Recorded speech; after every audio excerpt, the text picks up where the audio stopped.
ഇടുക്കി കട്ടപ്പന പുതിയ ബസ് സ്റ്റാൻഡിൽ ലോട്ടറി കടയിൽ മോഷണം. പുതിയ ബസ് സ്റ്റാൻഡിൽ പ്രവർത്തിക്കുന്ന അശോക ലോട്ടറി കടയിലാണ് കഴിഞ്ഞ ദിവസം രാത്രി മോഷണം നടന്നത്.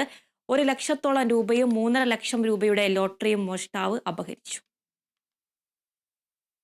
കഴിഞ്ഞ ദിവസം രാത്രി 12 മണിയോടെയാണ് കട്ടപ്പന പുതിയ ബസ് സ്റ്റാൻഡിൽ പ്രവർത്തിക്കുന്ന അശോക ലോട്ടറി ഏജൻസിയിൽ മോഷണം നടന്നത്.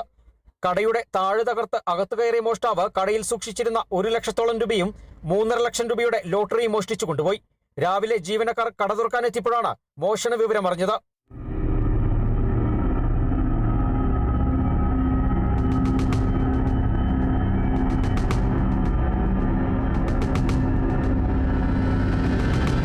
സംഭവം സംബന്ധിച്ച് കടയുടമ കട്ടപ്പന പോലീസിൽ പരാതി നൽകി. കട്ടപ്പന പോലീസ് സ്ഥലത്തെത്തി CCTV കേന്ദ്രീകരിച്ച് അന്വേഷണം ആരംഭിച്ചിട്ടുണ്ട്.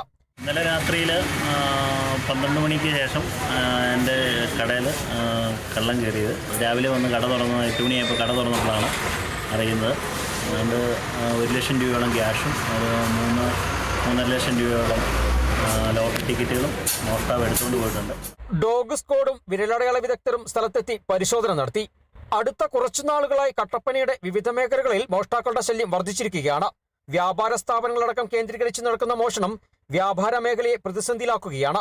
പോലീസിന്റെ നേതൃത്വത്തിൽ രാത്രികാല പരിശോധന ഊർജിതമാക്കണമെന്നാണ് വ്യാപാരികളുടെ അടക്കം ആവശ്യം. Kerala vision news, Idukki.